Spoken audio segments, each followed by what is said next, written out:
Go. I remember what you cooking, man.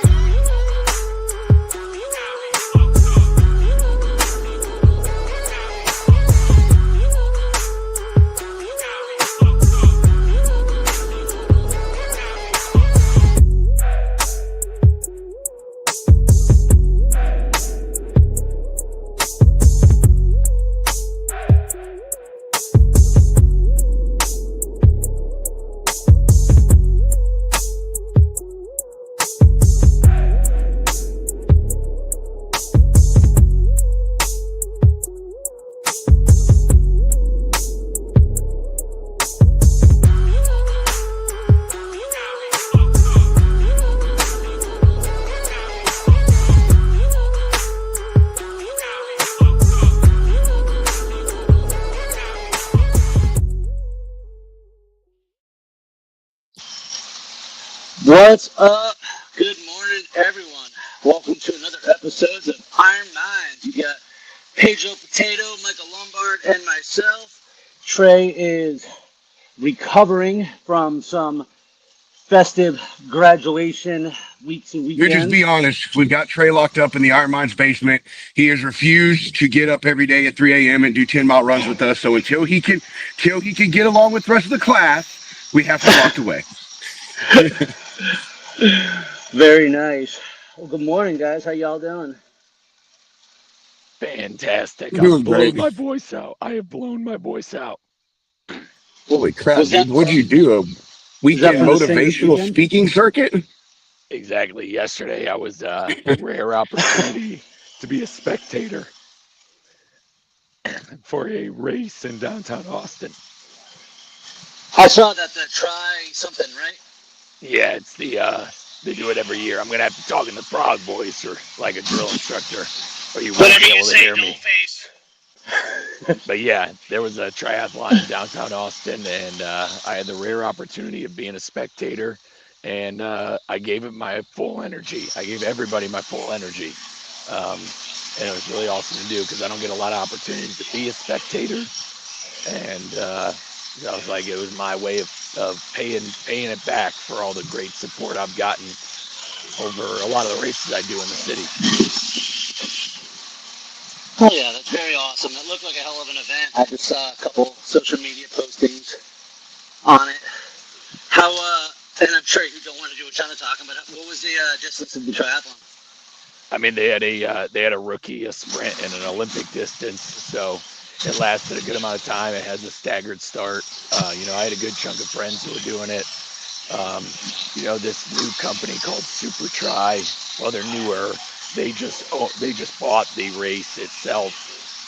So with them buying the race, I mean, they really put a lot behind it. They had a couple, they had some pros racing. They had they had pros doing it. So an Olympic gold medal, Gwen Jorgensen, an Olympic gold medalist, was doing it. So they had some really heavy hitters out there. It was really cool. It got hot. It was definitely a hot run. It was way hotter at Ironman Jacksonville, but it was still really warm for the athletes out there. But it was a great event. They did a good job, and I was really glad to go out there and support.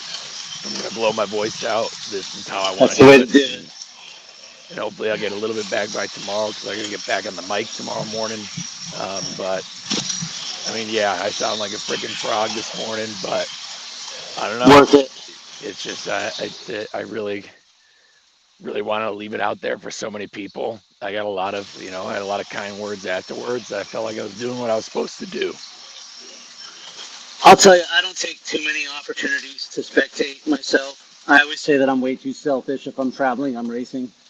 But just a few weeks ago, because it was 2 weeks before Ironman, I spectated at the Raymond James Spartan race. And I talked about it here, how I got to support my wife, but I also got to support 2,000 other people as they were running by, trying the obstacles, enduring the heat. And it's a different experience to just get out there and support the community. And one of the reasons I like running Spartans is I'll run the competitive division, and then I'll come back and I'll run another loop in the open division. And an open is where you get to help people over walls, where you get to help someone do something that what they don't know how to do, or give them that hand of strength and support. Where in the competitive division, it's actually against the rules. I mean, technically it's against the rules in open too, but that's where that happens. That's where you make friends and build a community and meet other like-minded people. I love that opportunity to spectate, especially if it's the day after I did a big effort. So I'm kind of feeling the glow of my own effort, and then just get to transfer that energy to everybody else. Yeah, I mean, we talk about community a lot on this show. Community drives everything, and it works. It's a two-way street when it comes to community, just like how leadership does in a lot of ways. And if you're gonna say we need community, we need it, we need this, like it's also on you to be that community. You have to be a part of it. You have to be an active and willing participant. And because for me, like I talk about it a lot, especially here in Austin, the fitness community, about how it's just how positive and uplifting it is.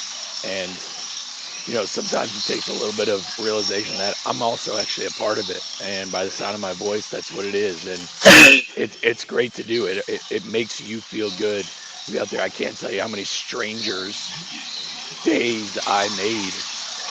They get a couple of the staff gave me a pitcher of water. I was splashing people with ice water because it was super hot. And so, I mean, I was a very willing participant out there in the city for, you know, absolute strangers, people I didn't know. And that's what community is about, is how you're treating strangers who are kind of always around you in your day to day. And it's freaking huge. Pedro, before the show, we were talking about some stuff, and you mentioned about, when you're trying to motivate somebody who isn't motivated. I don't think you can. I don't think you can. And as a speaker, I'll tell you that I don't think somebody who says, my life sucks, it's all everybody else's fault, there's nothing I can do about it. There is nothing in the world I will say to change how that person thinks. They have to get the want, that desire, that motivation on their own. When people talk about discipline versus motivation, I think it's foolish because they're apples and oranges. You're not going to get discipline unless you first have a motivation, your reason to start. And I think one of those great ways to feel that motivation, to feel that inspiration, is in fact by watching and supporting others, because it is hard. Mike didn't stand there and clap for others. He became part of the event. And when you become part of it, you feel it. Like you're fired up to go do something about it. You want to participate. You want to show what you're capable of. You may not want to do the event you're cheering for. You may not even want to do a physical event. But there's something about being part of a community where other people are pushing themselves, testing themselves, achieving things that makes you want and believe that you're capable of doing the same for yourself. Absolutely. When it comes to like a race specifically, it's an opportunity to see people in other capacities, because like at that race yesterday, there was a guy with one arm who did a triathlon, which means he swam with one arm. And so like you're seeing the most disadvantaged people do something that who is probably, the average person who is probably normal without any dismemberments or disabilities or what have you. Like you're looking at, there was a young girl with Down syndrome who was doing the triathlon yesterday. There was a guy who was probably 350 pounds who still did it and still finished a sprint distance triathlon. And so when you go to those races and you see those people doing it, and you're just somebody who hasn't exercised in 2 years and you eat garbage all the time, and then you go ahead and see someone who looks like your equal or who has it worse, it is going to give you that motivation, that little spark, hopefully spark the powder keg that could turn into discipline. What about you, Pedro? What do you got? What do you think? I think both you are 100% right on, man. You have to, I don't know, I may get some slack for this, but I don't really feel, like, at least me personally, Mike is great. You're great, Nick.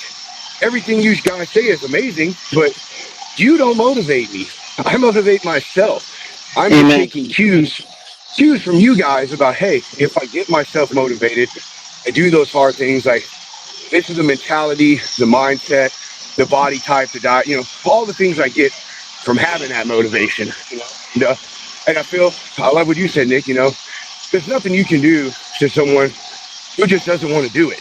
Like there's just as simple as it is. No Goggins, no no Lombard, no Kling and Swift, no Pedro, no nobody is going to get someone motivated to do anything. Fitness, health, diet, work. I mean, mill in the yard. You know what I mean? It's all a self thing. I mean, you are the one that has to make the choices to do the things, to motivate yourself, to make changes. As we say on here all the time, do the hard things. And I think surrounding yourself with other people that are like-minded, like I did when I started to take this journey. I made sure I talked to Lombard a lot, to surround myself with you and Trey and people in the Slack group. And that is what made me get motivated, because I felt like the odd man out. I'm like, man, all these other people are doing this and I'm not. So, my motivation comes from a different place, and I think everyone's does. But I think the biggest part of it is surrounding yourself with people that are doing the things that you want to do. And I think you find motivation through that. But you still have to decide on your own that that's the decision and the steps and the journey that you want to take. You hit the nail on the head on something, because it's not so much of what someone says. I think it's more about what people do, because I can't stand here and tell you how to live. But if there are parts of you that you can see in me, if you can see yourself in the story that I'm projecting and the activities that I'm doing, and you have a desire, then it gives you that opportunity to take that first step. Then it has that opportunity where you're like, well, shit, I can do that too. I can do something else too. And all of a sudden we want something else, something new, more than we want the comfort of our excuses. I talk about this from time to time, because take someone like Goggins. A lot of people, and I dare say even most people, only know who he is now. They only know the character Goggins, the social media character. Most of them haven't even read his book. Most of them don't listen when he talks about his learning disability. When he talks about losing weight, they only hear him talk about the extreme shit, and they use that as an excuse to not listen to him at all. Same thing with Lombard and myself. Sometimes they might just see like Ironman pictures, and look up and be like, oh, I couldn't do that. They don't look back what 10 years ago looked like, or what 5 years ago might have looked like, or the things that happened in between. I think it's too easy sometimes to use that as an excuse to not take the first step. So, Hey, go ahead. I was just saying, Nick, I also think, man, a part of that, and this is, I just want to chime in for you pass by this. I think this is an important thing. It was so much of my journey, but I also feel maybe it's a little bit of an intimidation thing, man. Like I felt that way, dude, the first time I met Lombard and the first time I met you, and we were talking about health and fitness stuff and you guys and, all the things you do, the Spartan race you run and all the, the Ironmans that Lombard's run and the other marathon stuff. Like it was a little bit of intimidating. You know what I mean? It's like, man, like these guys are way, way further than I am. They've done way so much more. Like, how can I get to that level? How can I be at that level? Are these guys even going to give me their time? Are they going to give me their real time, or just the time that they want me to have? And so, man, I think some of it is a bit of an intimidation thing, man, when it comes to searching for that motivation or getting motivated. Because, you look at where you want to go and the people you want to kind of emulate, whether it be a job or a body type or fitness level. And, you're a little limited because, you're not that person yet, and you don't know how to get there. And a little bit of talking to that person and asking those questions and getting that help, it can be shy and intimidating to speak to someone like that on your level, because you feel they may look down on you or not want to give you, like I said, the time that you deserve. So I think a little bit of that stuff comes into it too, man. It's as much of a mental thing, you know what I mean? Self-worth and all that type of stuff, Imposter syndrome is a real thing, bro. It is. It keeps us out of a lot of things. And it's not just a physical thing. How many times I look up at another speaker or another coach, or I just look at somebody else's social media posting who does what I do, and I'm like, oh my God, I'll never be where they are. And then half the time I talk to them, and then more impressed about something else I got going on. We see what we don't have sometimes, and it intimidates us. And it's not an intentional excuse, but that's what imposter syndrome is. It's a self-defense mechanism telling us not to run too fast or go too far. Imposter syndrome is quite literally the devil. Like Yeah. I've come to learn that it is no, the same way.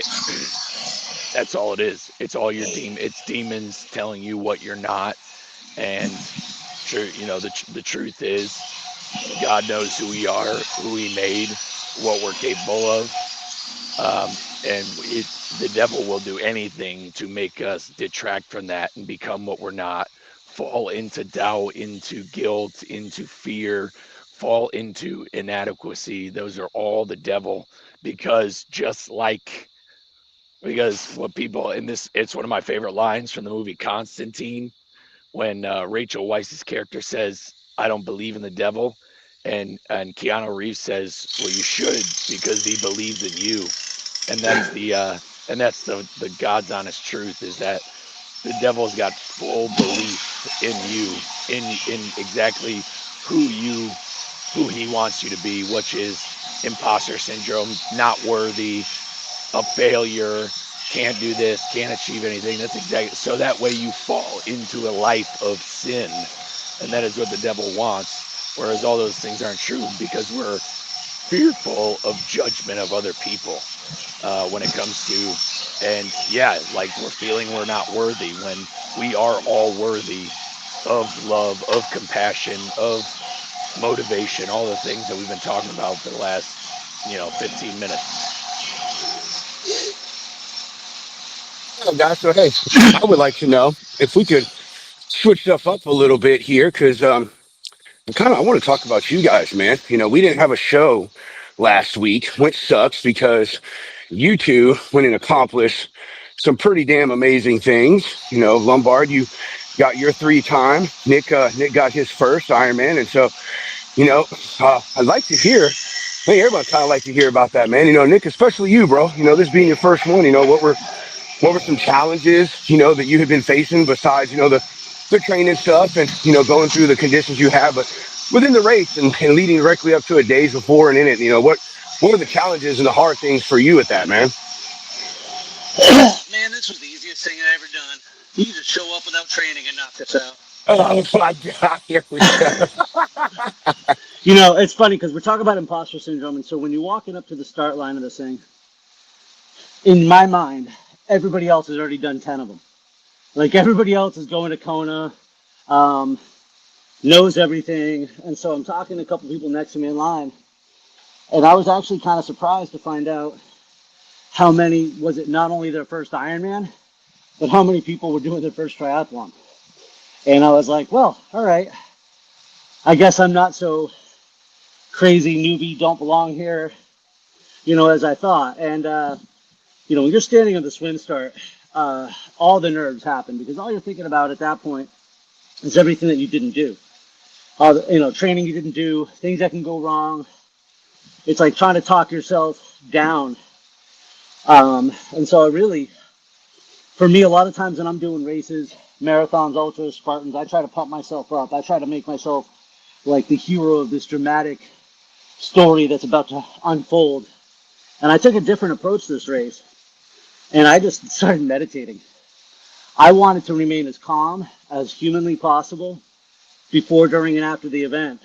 And so when it got up time to the swim start, I do something I always do for a race. I drop down to one knee, and I pray to God to give me strength. And then when you step up there, that last like 20 seconds, they're doing like, what was it, like 3 races at a time, I think, every 5 seconds or something like that. So they walk you down to this floating dock, and every 5 seconds this beep goes off. Just like I start all my videos and I say right here, when that beep goes off, you're just in it. At that point, the race has begun.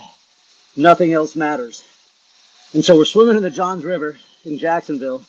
And for all those people who are bitching about it, they clearly have not done a Spartan race because it was not that nasty, except for that one area where you're pretty sure you're swimming in diesel. But it was a 2.4 mile swim. The current was nasty. It was awesome, in your favor. My plan was to take a glucose gel about 30, 40 minutes into the swim. So I pulled over on a buoy. I just grabbed onto a hook, and I took my gel. And I got out of the water. I tell you, it was crazy because I knew it was a fast current, but remember I hadn't done this before. and I was figuring the swim was going to take me an hour to an hour and 45 minutes. And I looked down at my watch and saw an hour and 13 minutes. And I was just fired the fuck up. I was yelling, let's fucking go, to anybody who would listen. You want to talk about motivation? Motivate yourself, inspire yourself, do something inspiring, do something you didn't think you could do. Because the fuel I had going forward was just absolutely outstanding. So then it's back to transitioning. You're on the bike, and you're on the bike all day. I will tell you two things. Number one, as the day gone on longer, and I was on the bike for 6 hours and 55 minutes, it was hot. It was real hot, and it was like falling asleep behind the wheel hot. How far is the So bike, Nick? And is that the longest part? 112 miles, yeah. Holy shit! So after mile 90, I was struggling to stay awake. Especially in that last 10 miles, it was like my senses were dulled. The heat had been weighing on me, and it was literally like just trying to make sure I don't crash the bike or fall asleep. But going into the bike, because of my conditions with POTS and diabetes, I had done a lot of math, and I figured out all the aid stations, and so I focused on drinking 1.5 to 2 liters of water, 1,500 milligrams to 2,000 milligrams of sodium, and 90 grams of carbohydrates every hour. And that was tricky. I mean, you're forced drinking down 1 or 2 water bottles at a time. But you know what it really helped me do? It helped me to stay present. Because for those 7 hours, I wasn't thinking about anything else. For the 2 hours before that and the 7 hours on the bike, I didn't think about my bills. I didn't think about life problems. I was right there in it during the Ironman. And although you're biking out in the middle of nowhere, and the bike course itself wasn't the most exciting, the crowds were absolutely amazing.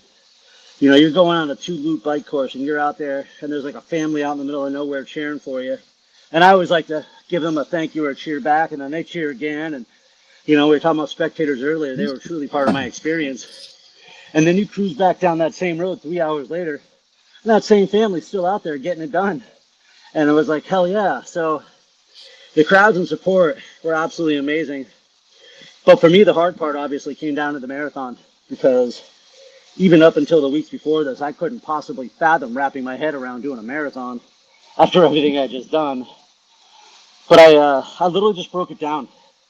It was a 3-loop course, and the sun was just crushing down on you for that first loop. So my plan was to run from water station to water station. And it was like by the second loop, though, is when it really got hard. Like I got cold. It was like 105 degrees out, and I was like shivering. That was the POTS. Just my body couldn't regulate its body temperature.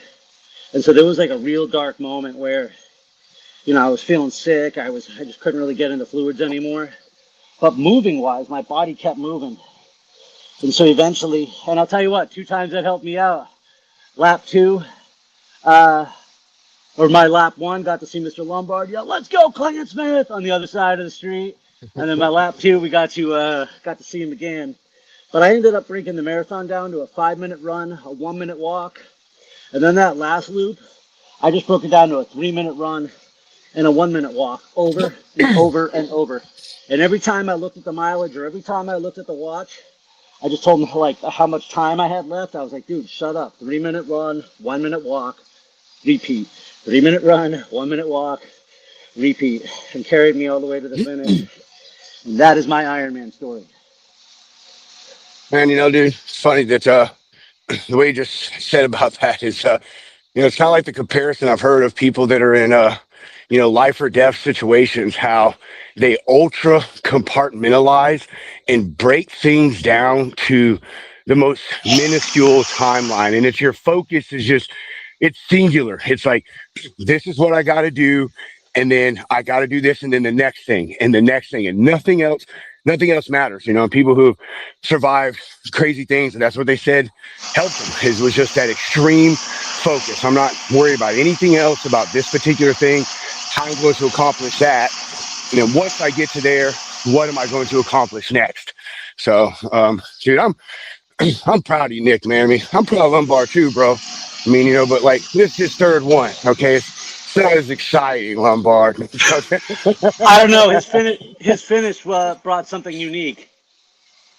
I know it did, dude. Oh, man, congratulations, bro. I haven't got to tell you, like, face to face. Congratulations, Lombard, dude. You are going to be an amazing papa, man. And I'm so happy for you. My wife is so happy for you and your wife, man. So, dude, that's amazing. Yeah, no, we're really excited for it. Was definitely the best part about the finish line. As you guys said, it was my third, not my first. So yeah, it's a little different, but I want to know, yeah, Lombard, like, what was different about this, man? I mean, you have done three, you've done one on the other side of the world. I mean, like, after you do that first, second one, like, what's the difference in the third, fourth, and fifth, man? Was there anything challenging for you going into this? well, yeah, especially compared to Texas last year and Jacksonville in 2024. This was the hottest race by far, hottest race I've ever done. So weather was a factor. Um, and again, I've used this terminology before, but the full distance Ironman, it's just like golf. Like it is so long, it's impossible to have a perfect game. Just like in golf, you could have a really great game and like it could be your best score maybe, but you look back and you're like, oh, I could have pitched better here. I could have put better here. If only I drew 20 more yards here, and it keeps you going back. And the full distance Ironman does exactly that. Like I PR'd my swim and I PR'd the run at this distance, but I didn't on the bike because I had to be smarter on the bike or I wouldn't have survived the run. Because on the bike, I was taking in 2,000 milligrams of sodium per hour. But if I didn't get the plain water behind it, I would have wrecked my stomach. And so I had to slow down. And when you sacrifice speed, you do. So I had to slow down so I can get down plain water to get behind all that salt. And then with it being so hot, there's also a lot of traffic. I almost got hit by a car. And then, similar to what I did in Florida in 2024, I watched a kid collapse 50 feet in front of me on the bike. He was out of fuel, both his legs locked up. He couldn't move. I watched like 12, 15 people just fly right by him. And I was like, and I wasn't going to get the time I necessarily wanted on the bike. So I was like, I can't just fly by this guy. And so we ended up stopping, getting him up. He had no water, so we gave him water. So it was like I had to play it smart on the bike, or I wouldn't have been able to show up for the run. And the run, I couldn't have asked for anything better. I blew up 3 porta-johns on the first lap. My stomach got better on the second lap, and then the third lap was probably my fastest lap. So I got faster each lap of a marathon, which tells me that I'm getting better at this distance and I have a lot of room to grow and keep going. And that's the best part where, yeah, even though it's number three and I was 7 minutes off from my personal record, to arrive at the finish line, finding out that my wife was pregnant. I mean, you really can't drum up anything better of an outcome than that because I didn't that was the last thing on my mind. That was the last thing on my mind leading up to the race. It was the last thing on my mind during it. So yeah, it was amazing. So no matter what, whether it's your first or your third, they're always life changing. Man, well, you guys are amazing. What was your time, Lombard? What'd you finish in? I didn't remember. I didn't remember seeing yours. Oh yeah, it took 12 hours, 58 minutes. And Nick, you were what, like 14 something? 14:21. Dude, that's crazy, bro. That's nuts to think. Dude, that's Golly, like you think the average human walks 3 miles an hour. So, to just a walk 100 and something miles, how long that would take, and you two freaking maniacs did it in 14 and 12 hours. it's something Lombard had said a while ago. Is it's easier to look at it like a 140-mile race instead of like, oh, and then a marathon. And that definitely was because I'm like, I remember at one point I had 7 miles left, which is there's a lot of game ahead of you with 7 miles left. But as the guy and I were next to me and I were talking, I was like, so we've moved 133 miles under the power of our own two legs. I was like, oh, dude, we're good.